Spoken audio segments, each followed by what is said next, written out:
پڑا ہوا تھا۔ تو یہاں سب کچھ مل جائے تو زوال ہے، چند سال گزرنے کے بعد زوال ہے۔ تو اب اللہ کہہ رہا میں تمہیں ایک اس سے اعلیٰ چیز بتاؤں، انبئکم بخیر من ذالکم، کیا ہے؟ للذین اتقوا عند ربہم جنات تجری من تحتها الانہار خالدین فیہا وازواج مطہرہ ورضوان من اللہ واللہ بصیر بالعباد، کہ اگر مجھ سے دوستی لگا لو نا، تقویٰ کیا ہے؟ اللہ سے دوستی لگانا۔ اور تقویٰ کوئی ایسی آسمانی مخلوق نہیں ہے یا ایسی کوئی مشکل صفت نہیں ہے جو پیدا عام سے عام مسلمان تقوی والا ہو سکتا۔ آگے آئیں گی، میں وہ بتا رہا ہوں، بلکہ پہلے وہ بتا دیتا ہوں کون ہے تقوی والے۔ اللہ جو یہ کہتے ہیں اللہ ہم تیرے اوپر ایمان لائے، یا اللہ ہمارے گناہ معاف فرما، ہمیں جہنم سے نجات عطا فرما۔ اور تقوی والے کون ہوتے ہیں؟ جو صبر کرتے ہیں، جو سچ بولتے ہیں، جو عبادت کرتے ہیں، جو خرچ کرتے ہیں اور جو تہجد پڑھتے ہیں۔ لو یہ 4-5 باتیں ہیں، یہ کر لو تو آپ تقوی والے ہو۔ تو اس پر ملنے والا کیا ہے؟ جنات تجری من تحتها الانہار۔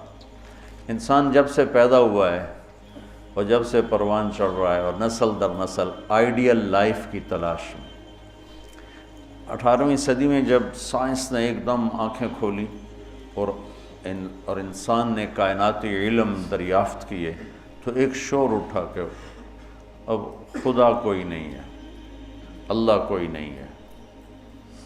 یہ سارا سسٹمیٹک سسٹم ہے۔ تو ہم نے مادی طاقتوں کا راستہ دیکھ لیا ہے، ہمیں کسی خدائی جنت کی ضرورت نہیں، ہم دنیا کو جنت بنا دیں گے۔ یہ 18ویں صدی میں بہت انکار، اللہ کے انکار کی بہت ہوا چلی۔ پھر انسانی علم خود یہاں تک پہنچا کہ نہیں، اللہ کے انکار کے بغیر کائنات کا کوئی نہ سر ہے نہ پیر ہے، نہ توجیہ ہو سکتی ہے، نہ کوئی اس کے کسی سوال کا جواب ہو سکتا ہے۔ لہذا ایک خالق ضرور ہے جس نے اس کائنات کو پیدا کیا ہے۔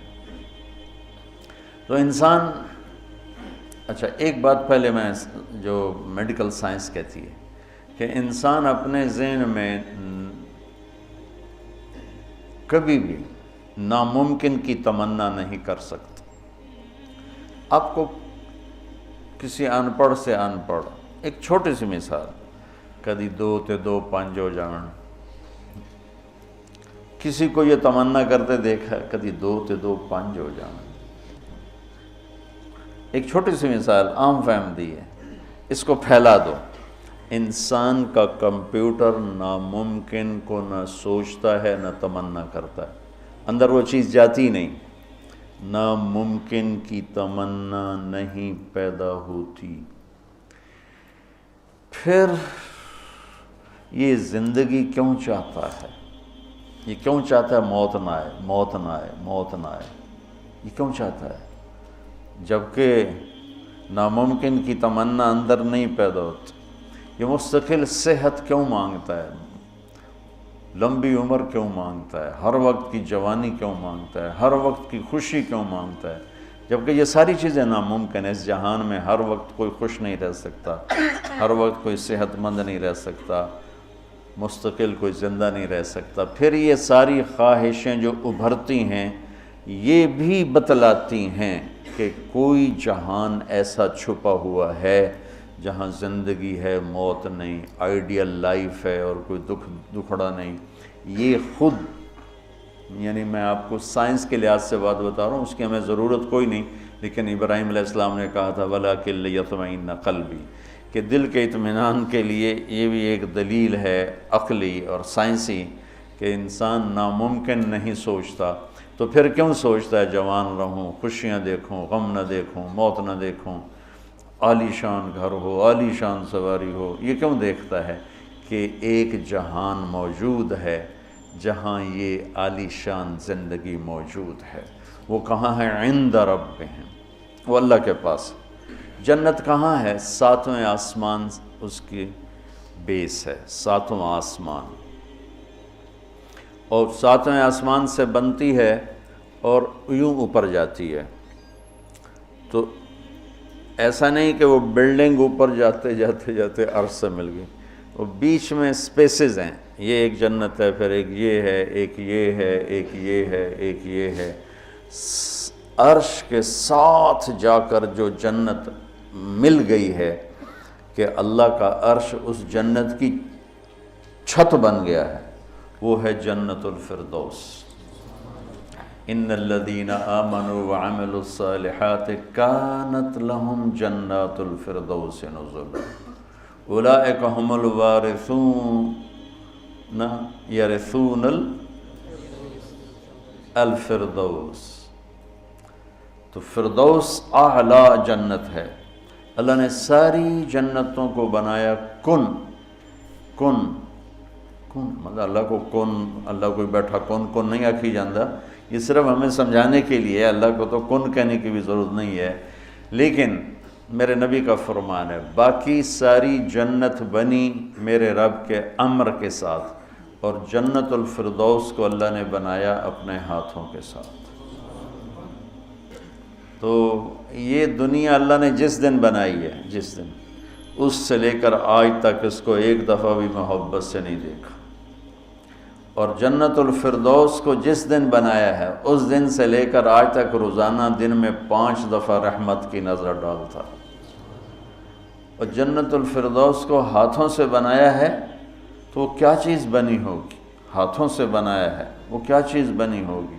جس دن بنایا تھا اس دن سے لے کر آج، اور آج سے جس دن اس میں جانا ہے، آنے والا زمانہ بھی موجود ہے، گزرا ہوا زمانہ کوئی 25 ارب سال ہے، 30 ارب سال ہے اس کائنات کو بنے ہوئے، تو اگر اسی عدد کو لے لیں تو میرے نبی کا فرمان ہے کہ اللہ جنت الفردوس کو روزانہ دن میں 5 دفعہ اس کا میک اپ کرتا ہے۔ پہلے سے 5 دفعہ جس چیز کا میک اپ ہو وہ کیا چیز بنے گی؟ اچھا یہ تو دنیا ہے نا، چھوٹی چیز ہے، اس کا تو زیادہ میک اپ ہو نہیں، اس مسجد کا ہم میک اپ شروع کریں تو یہ چھوٹا سا حال ہے، سال 2 سال 3 سال میں ہم دنیا کے تارے توڑ کے لے آئیں، تو بھی چند سال کے بعد کوئی جگہ ہی نہیں ہوگی بھی اب کہاں کیا چیز رکھیں۔ میں اس پہ حیران ہوتا ہوں، ایک لڑکی دلہن بن رہی ہے نا، تو وہ پارلر پہ اسے 1 گھنٹہ 2 3 4 5 6 7 8 لگا لو، اس کے بعد وہ کیا کریں گے؟ منہ ایڈا سارا، تو اب اس کے اوپر پورا ڈبہ تو نہیں ڈال دیں گے پاؤڈر کا، یا ساری سرخی اس کے منہ پہ مل دیں گے، تو وہ تو بھوتنی بن جائے گی بجائے دلہن میں۔ تو ایک لڑکی ہے، ایک لڑکا ہے، ایک گھر ہے، اس کی ڈیزائننگ ہے، اس کا میک اپ ہے، کسی کو چند گھنٹے لگیں گے، کسی کو چند سال لگیں گے، اور پھر ختم، کہ بس اس سے زیادہ نہیں ہو سکتا ہے۔ لیکن میں جب بھی سوچتا ہوں میں گم ہو جاتا ہوں، حیرت میں گم ہو جاتا ہوں کہ اللہ نے جنت الفردوس کی ہر چیز، تم نوجوان بیٹھو، حور ہی کہہ دیتا ہوں، جنت کی حور کو اللہ نے پیدا کیا امر کن، باقی جنتیں، اور جنت الفردوس کی حور کو پیدا کیا اپنے ہاتھوں سے پیدا کیا۔ تو کن اور حادثے کا کتنا فرق ہے۔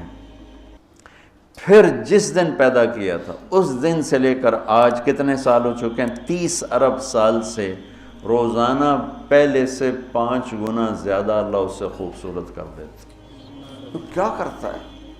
اور اس کے اندر میک اپ کو قبول کرنے کی کتنی کیپیسٹی ہے، کتنی طاقت ہے کہ وہ روزانہ پہلے سے 5 گنا زیادہ خوبصورت ہوئی جا رہی ہے۔ اس کی ایک چارپائی لے لو، ایک کرسی لے لو، ایک پتا لے لو، ایک تنکا لے لو، ایک مور لے لو، ایک کبوتر لے لو، ایک پانی کا دریا لے لو، شراب کا جام لے لو، سراہی لے لو، بستر لے لو، پردہ لے لو، پلنگ لے لو، گھوڑا لے لو، کوئی چیز جنت کی لے لو، ہرن لے لو، مور لے لو، کوئی چیز، ہر چیز کو اللہ پہلے سے 5 گنا زیادہ حسین، آج 5 دفعہ مکمل ہو گیا، کل آئے گا پھر 5 دفعہ پہلے سے زیادہ حسین۔ 30 ارب سال سے جس چیز کا میک اپ ہو رہا ہو، اور آئندہ زمانوں میں بھی اس کا ہونا ہی ہے، اور میک اپ کرنے والا بھی اللہ ہو تو وہ کیا چیز بنے گی؟ کیا چیز ہو؟ اور دنیا کو جنت بنا بھی لو تو موت کا کیا کرو؟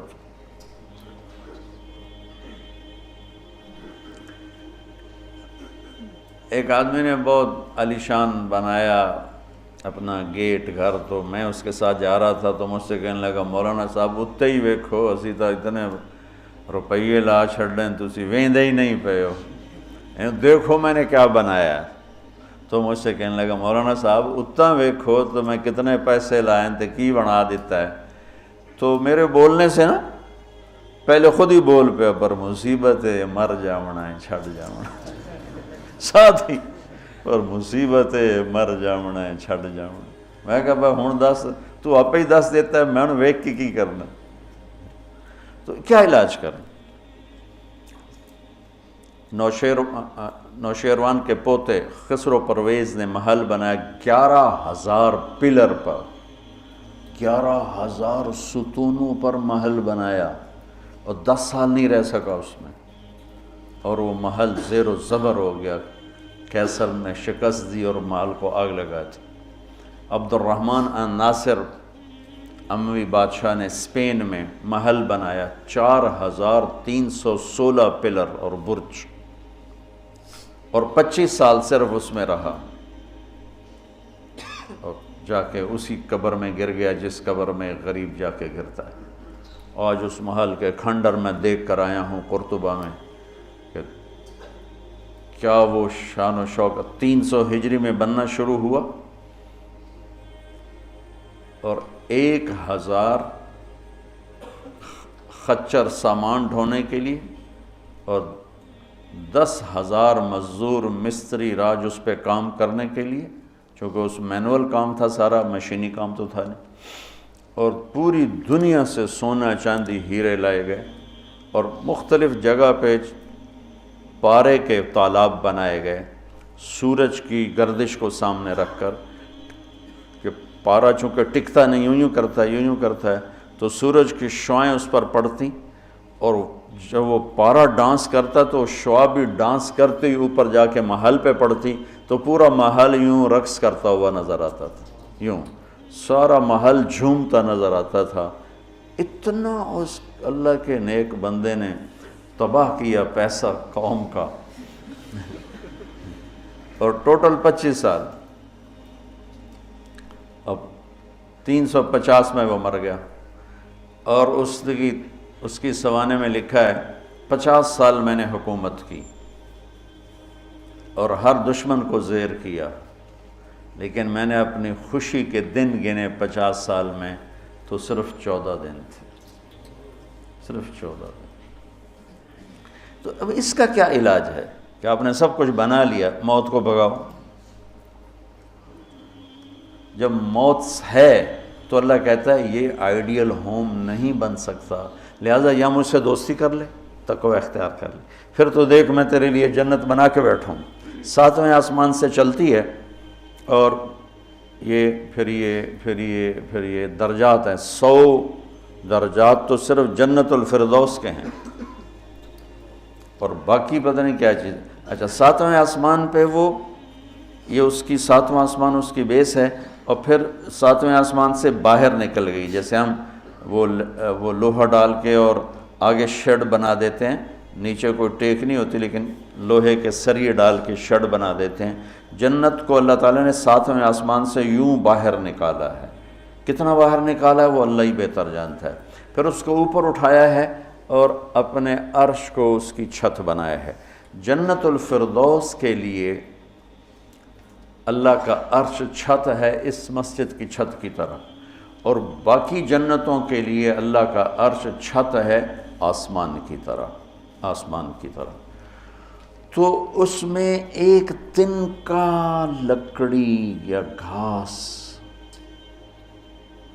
وہاں کا تنکا بھی سونے چاندی سے بنا ہوا ہے، یہاں کے درخت لکڑی کے۔ ایک کہنے لگا سونے چاندی سے پھل کیسے آئے گا؟ میں نے کہا لکڑ تو پھل کیوں آ جاتا، یہ کوئی ہے عقل میں آنے والی بات کہ لکڑی سے پھل نکل ہے؟ لیکن چونکہ ہم ہر وقت دیکھتے رہتے ہیں تو وہ ہمارا ذہن اسے قبول کر چکا ہے. ورنہ کوئی عقل کی بات ہے کہ لکڑی میں سے آم نکل آتا ہے اور لکڑ میں سے انگور نکل آتا ہے, چھوٹی سی بیل میں سے اتنا بڑا تربوز نکل آتا ہے. یہ کیا چکر ہے؟ زمین پر پڑے پڑے پڑے پڑے پڑے اتنا ہو جاتا ہے. وہ کہتے ہیں کوئی فلسفی جا رہا تھا تو اس نے دیکھا اتنا بڑا تربوز زمین پہ پڑا ہوا اور آم لگے ہوئے درخت پر, تو کہنے لگا ایک ہی گل ہوئی, چھوٹے چھوٹے اتنے لا دیتے ہیں وڈے نو ہیٹھاں پاتا ہے. تو ابھی اسی سوچ میں تھا تو ایک کام ٹوٹ کے اس کی ٹنڈ پہ لگا. کہنے لگا سمجھ آ گئی یہ میرے اتنے ہندوانہ ڈاندا تو میرا کی حال ہے,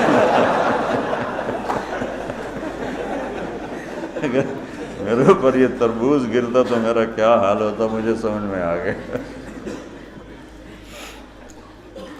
تو اللہ نے ادنا ترین چیز جو لگائی ہے جنت میں سونا اور چاندی ہے, زمرد اور یاقوت ہے, ہیرا اور جوہر ہے. اور میں نے ملکہ برطانیہ کے محل میں دیکھا, اس کے تاج میں, ان کے محل میں عجائب گھر بنا ہوا تو ان کے تاج میں لگا ہوا تھا کوہ نور. لیکن اب اس کی وہ شان و شوکت نہیں رہی, چونکہ کاٹ کے تاج میں لگایا اور پھر 3 ٹکڑے کر کے آگے ایک پٹی میں رکھا ہوا تھا. یہ پورا جب ہیرا تھا تو دیوگری جنوبی ہند کی ایک ریاست تھی, اسے علاؤ الدین خلجی نے فتح کیا. تو جب مال غنیمت کے لیے خزانے کا دروازہ کھولا گیا تو اس میں یہ ہیرا پڑا ہوا تھا. تو علاؤ الدین خلجی کے منہ سے بے ساختہ نکلا کوہ نور, یہ تو نور کا پہاڑ ہے. تو اس سے اس ہیرے کا نام ہی کوہ نور پڑ گیا. تو پھر جب انگریزوں نے فتح کیا ہندوستان کو تو پھر ملکہ برطانیہ کے لیے اسے جہاز کے ذریعے سے وہاں لندن پہنچا دیا گیا. یہ دنیا کا سب سے بڑا ہیرا تھا, ہو سکتا ہے اب اس سے بڑے ہوں, لیکن جنت کے کسی بھی لباس میں, تاج میں, گلاس میں, سراہی میں, میز پر, کرسی پر, بستر پر, مسیری پر, پلنگ پر, دروازے پر, کھڑکی پر جو موتی ہیرے جڑے ہوئے ہوں گے, اس میں سب سے چھوٹا موتی یا ہیرا یا نیلم یا زمرد یا پکھراج, جو بھی تم نام لے لو جو آج دنیا میں قیمتی پتھر پائے جاتے ہیں, اس کو لا کر یہاں ٹیبل پر رکھ دو, وہ اتنا سارا ہو تو میرے رب کی قسم یہاں سے آسمان تک روشنی پھیل جائے گی اور خوشبو پھیل جائے گی, خوشبو پھیل جائے گی. تو اللہ تعالیٰ کہہ رہا ہے تم مجھ سے صلح تو کرو, مجھ سے یاری لگاؤ, تو میں نے آئیڈیل ہوم تمہارے لیے بنایا ہوا ہے. ایک نوجوان کہنے لگا اللہ حوروں کا لالچ کیوں دیتا ہے؟ میں نے کہا زنا سے روکنے کے لیے, کیونکہ لوگ شادی کر کے بھی زنا نہیں چھوڑتے ہیں, اور اللہ معاشرے کو پاک دامن دیکھنا چاہتا ہے. جس معاشرے میں زنا پھیل جاتا ہے وہ معاشرہ برباد ہو جاتا ہے. تو اللہ چاہتا ہے کہ ہر مرد عورت پاک دامن زندگی گزارے, اس لیے نے نکاح کا راستہ رکھا, اور پھر مرد کی شہوت کو روکنے کے لیے وعدہ کیا تو یہاں صبر کر, حلال کام کر, تو آجا میرے پاس, میں نے تیرے لیے تیری اس خواہش کا سامان تیار کر کے رکھا ہوا ہے. کہ یہاں کا مادہ مٹی ہے, وہاں کا مادہ مشک و عنبر ہے, وہاں کی گھاس زعفران کی ہے, یہاں زعفران اتنا سا ملتا ہے اور لاکھوں روپے کا کلو ملتا ہے, اور وہاں پوری میدان میں جو گھاس ہے وہ زعفرانی ہے, اور گھر کی 1 اینٹ موتی کی ہے, 1 اینٹ زمرد کی ہے, 1 یاقوت کی ہے, 1 زمرد کی ہے, 1 سونے کی ہے, 1 چاندی کی ہے, بیچ میں مشک کا گارا ہے اور زعفران کی گھاس ہے, اور اللہ کا عرش اس کی چھت بنایا گیا ہے. اور وہ اندر بیٹھو تو باہر نظر آتا ہے, باہر بیٹھو تو اندر نظر آتا ہے. میں نے جو ایک دفعہ جنت کا محل دیکھا خواب میں, تو یہ اس کی میں نے صفت جو پڑی تھی وہ میں نے آنکھوں سے دیکھی کہ میں اس کے اندر چل رہا تھا, مجھے باہر بھی نظر آ رہا تھا اور اوپر بھی نظر آ رہا تھا اور دائیں بائیں بھی نظر آ رہا تھا, حالانکہ میں ایک گیلری میں چل رہا تھا, اور اس کا جو فرش تھا مجھے لگتا تھا ہر فرش کی ٹائل کے نیچے سورج نکلا ہوا ہے, اس طرح اس میں سے روشنیاں نکل رہی تھیں, روشنیاں نکل رہی تھیں.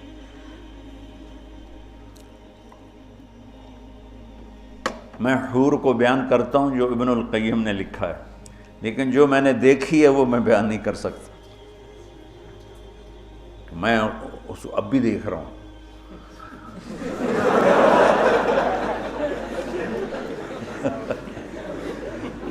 میرے رب کی قسم میں کیسے بتاؤں کہ وہ کیا حسن، کیسے بتاؤں؟ یقین مانو میں کتنا جنت کو بولتا ہوں، اور میں جنت کے حوروں کو بولتا ہوں جو لکھا ہوا ہے، لیکن جو اللہ نے مجھے دکھایا وہ میرے پاس نہ لفظ ہے، اس کی مسکراہٹ ہوئے ہوئے ہوئے ہوئے، اگر وہ دنیا میں ہوتی تو میں تو ویسے مری فوت ہی ہو جاتا۔ اس لیے میرے نبی کا فرمان ہے کہ لولا ان اللہ قضا لأہل الجنت الا يموتوا لماتوا من حسنها وجمالها، اللہ نے جنت کی لڑکی کو ایسا حسن و جمال دیا ہے، اگر موت مرنا گئی ہوتی تو اس کو دیکھ کے آنکھیں برداشت نہ کرتی، کلیجے پھٹ جاتے، مر جاتے۔ تو یہاں کی عورتوں کے لیے بھی بشارت ہے کہ ایمان والی نیک صالح پاک دامن عورت جنت کی اس حور سے 70,000 گنا زیادہ خوبصورت ہوگی۔ 70,000 گنا کا مطلب ہوتا ہے لا محدود۔ ایک دفعہ حضرت ام سلمہ نے پوچھا یا رسول اللہ نساء الدنیا افضل ام نساء الجنہ، دنیا کی عورتیں افضل ہیں یا جنت کی عورتیں؟ آپ نے فرمایا بل نساء الدنیا، ام سلمہ دنیا کی عورت۔ تو انہوں نے کہا یا رسول اللہ وہ کیسے؟ یعنی ہم تو مٹی سے بنی ہیں اور گندگیوں میں بھری ہیں، اور وہ تو مشک عنبر زعفران کافور سے بنی ہیں، پاک پاکیزہ ہیں۔ تو آپ نے فرمایا ام سلمہ بصلاتہن وصیامہن وعبادتہن للہ عز وجل، ام سلمہ یہ ان دنیا کی عورت نماز پڑھتی ہے، روزہ رکھتی ہے، اللہ کی بندگی کرتی ہے، اس وجہ سے اللہ البس اللہ وجوہہن النور، اللہ ان کے چہروں پہ اپنا نور ڈالے گا، وَأَجْسَادَهُنَّ الْحَرِيرُ، اور ان کے جسم کو ریشمی لباس سے سجائے گا، وَأَمْشَاطُهُنَّ الذَّهَبُ، اور ان کی کنگھیاں سونے کی بنائے گا، وَمَجَامِرُهُنَّ الْأُلُوفُ، یہ میں نہیں دکھاتا یہ جو عود ہے الوف، یہ پڑھن ایسا میں بیچارہ ماٹھا عود ہے، وہ تو جنت کا عود ہوگا، مجامر۔ کوئی دینا کوئی چیز پکڑنے کے لیے، یہ ٹیشو پیپر دے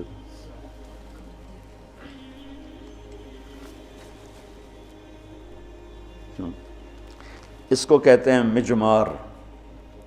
مجمار کا اردو میں لفظ دھونی دینے کی چیز ہے، اس میں مجامر جمع ہے مجمار، کہ اس طرح ان کے سامنے ہوں گے اور اس میں عود جل رہا ہوگا اور اس کی خوشبو پھیل رہی ہوگی۔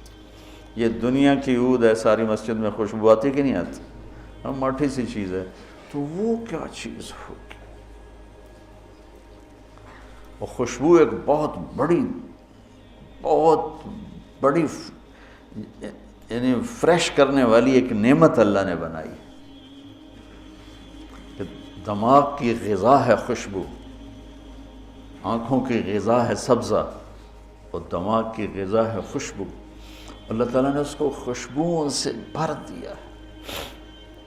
عرفہا لہم کا ایک ترجمہ ہے کہ جنت کو اللہ تعالیٰ ان کے لیے خوشبودار بنا رہا ہے، عرف خوشبودار بنانا۔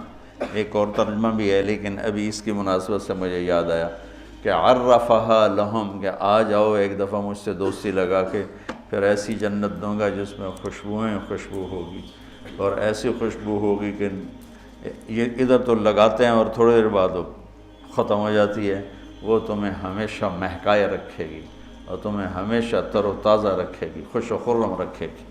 تو اللہ تعالیٰ فرمایا تو میرے پاس آ جاؤ، تو تم جس آئیڈیل ہوم کو ڈھونڈتے ہو وہ میں نے تمہارے لیے تیار کیا ہوا ہے۔ تجری من تحتہا الانہار، پانی یہ انہار دریا کو کہتے ہیں، کہ وہ دریائی دریا ہیں۔ اصل میں یہ دریا وہ ایک کنایہ ہے، یہ ہے اس کے لیے خوبصورتی کے لیے، کہ پانی سے حسن آتا ہے۔ لوگ سردیوں میں گرمیوں میں مری جاتے ہیں، ناران جاتے ہیں، لورالائی نہیں جاتے، فورٹ منرو نہیں جاتے، وہ بھی ٹھنڈا ہے، لیکن وہ اتنا ویران ہے کہ اس پہ سبز نام کی شائی کوئی نہیں. اور کیوں نہیں ہے کہ پانی کوئی نہیں؟ پانی نہ ہونے کی وجہ سے کالے پہاڑ ہیں. مری ناران کاغان میں پہاڑ سرسبز ہیں کیونکہ وہاں پانی بہت زیادہ ہے. تو انہار انہار انہار، یہ اشارہ ہے خوبصورتی کی طرف. اور انہار دریا سے حدیث ایک یاد آ گئی، وصف الجنہ فی وصف الجنہ، یہ ایک مسقطی عالم کی لکھی ہوئی کتاب تھی، مجھے اچانک یاد آ گئی کہ وہ دریا میں ان کے بحری جہاز چلیں گے، ایک ایک جہاز اتنا بڑا ہوگا کہ پوری دنیا اس کے مقابلے میں حقیر ہوگی. دنیا پوری 24,000 کلومیٹر کی دنیا اس جہاز کے سامنے حقیر ہوگی. تو جب وہ اس جہاز پہ چڑھیں گے سیر کرنے کے لیے تو وہاں ان کے لیے الگ بیویاں ان جہازوں میں ہوں گی اور ان کو مچھلیاں گھیر لیں گی چاروں طرف سے. تو ان کو سلام کر کے کہیں گی اللہ کے دوست مجھے کھاؤ گے؟ وہ کہے گا کھاؤں گا. تو وہ پوچھے گی مچھلی کباب کھاؤ گے سالن کھاؤ گے؟ تو وہ کہے گا اتنے تو آؤ اندر ہی گلاں کیتی جان. تو پھر وہ چھلانگ لگا کے اوپر آ جائے گی. تو موت تو ہے نہیں، تو وہ کہے گا کباب کھلاؤ، تو وہ یوں کرے گی تو ایک کندھے سے کباب نکل کے سامنے آنا شروع ہو جائے. کہے گا سالن دے، تو یوں کرے گی. تو میں یہ بنگلہ دیش میں حدیث بیان کرتا ہوں، بہت مزہ آتا ہے کیونکہ بنگالی بڑے خوش ہوتے ہیں. ان کی غذا مچھلی ہے نا. ایک دفعہ پہلوانوں کو اکٹھا کیا ہم نے. زندگی میں پہلی دفعہ میں نے پہلوان اتنے دیکھے، اور پہلی دفعہ ان سے میں نے بات کرنی. میں پریشان، یا اللہ میں ان سے کیا بات کروں، سارے انج کر کے اڈی اڈی کنی، اڈے اڈے سر تے کان کسی دا اینج کسی دا اینج کسی دا اینج. تو انج کر کے پے ہوئے، یا اللہ میں انہاں بلائی نو کی گل کراں، انہاں دی کھوپڑیاں کتھوں گل جاؤں. کبھی زندگی میں پہلوانوں سے بات نہیں کی. تو بڑا پریشان بڑا پریشان. ظہر کی نماز کے بعد بیان تھا، مونی روڈ وہ پہلوانوں کا اکھاڑا ہوتا تھا. خیر نماز ظہر کی ہو رہی تھی تو نماز کے دوران اللہ نے نا میری راہبری فرمائی. مجھے ایک حدیث یاد آ گئی. تو بیان شروع ہوا تو وہ ان کے بیٹھنے کا انداز ایسا جیسے کوئی اکھاڑے میں ہی بیٹھے ہوئے ہیں، وہ لتاں لمیاں کیتی ہوئی ہیں تو منہ اتنا کیتا ہوا. میں تو انہوں نے سامنے چڑا جہا بیٹھا ہوا سا. تو میں نے ان سے کہا دیکھو بھائی، یہاں سے میں نے بات شروع کی، دیکھو بھائی اصل زندگی ہے جنت اور دنیا ہے عرض. اور جنت میں جانے کا سب سے زیادہ مزہ پہلوانوں کو آئے گا.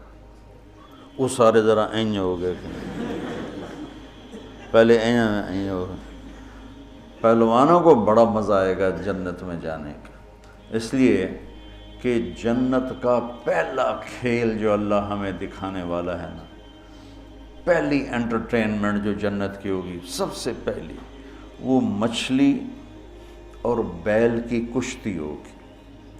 اب ہمیں تو کشتی آتی نہیں، تو ہمیں تو نہیں پتہ لگے گا بھئی مچھلی نے کیا داؤ لگایا، بیل نے کیا داؤ لگایا. تم سارے پہلوان ہو، تمہیں پتہ ہے داؤ کیا ہوتا ہے. جب بیل داؤ لگائے گا تسی اس لئے نعرے مارو گے، جب مچھلی داؤ لگائے گی پھر تم نعرے مارو گے، اور تمہیں وہ مچھلی اور بیل کی کشتی دیکھنے کا جو مزہ آئے گا وہ ہمیں تو آئے گا نہیں. یہاں سے بات چلی، وہ تھوڑے تھوڑے ان کی آنکھیں کھلی. تو اللہ تعالیٰ نے ایک عجب گھر بنایا ہے، اور ہمیں ذوق ہی نہیں، چونکہ جنت کے تذکرے ہی کوئی نہیں. اور زندگی گزر گئی ہے سفروں میں، جتنا عرب میں جذبہ ابھرتے دیکھا نا جنت کا، وہ اجمی تو ٹھنڈے برف کھا کے بیٹھے ہوں گے. ایک دفعہ میں تھوڑا فرق کرو، بس میں تھا یہاں، ایک عرب جماعت آئی ہوئی تھی. وہ میں گیا ان کو ملنے، وہ تعلیم کرا رہے تھے، اس میں ایک بدو وہ یوں کر کے نا تعلیم میں سویا ہوا تھا یوں کر کے، تو انہوں نے مجھے کہا آپ تھوڑی بات کر لیں، تو میں نے بات شروع کر دی، وہ سویا رہا، مجھے خیال آیا اس بابے نے اٹھاواں کہ میں، تو تھوڑی دیر کے بعد میں نے جنت شروع کی نا، تو وہ پہلے یوں ایسے سویا ہوا تھا بالکل، جب جنت شروع ہوئی تو اس نے مجھے یوں دیکھا، ایک آنکھ سے دیکھا، ایک آنکھ، اور کافی دیر ایسے دیکھتا رہا، پھر یوں ہوا، پھر یوں ہوا، وہ پھر ایک دم جمپ لگایا، اور میں نے عینک کھولی نا کہ عینک کیا چیز ہے، تو پھر جمپ لگا کے ناچنا شروع ہو گیا، حور حور حور حور۔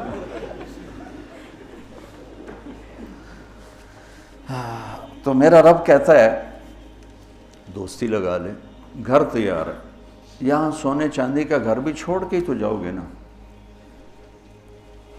اور وہاں وہ گھر بنایا ہے جسے چھوڑو گے نہیں، ہمیشہ رہو۔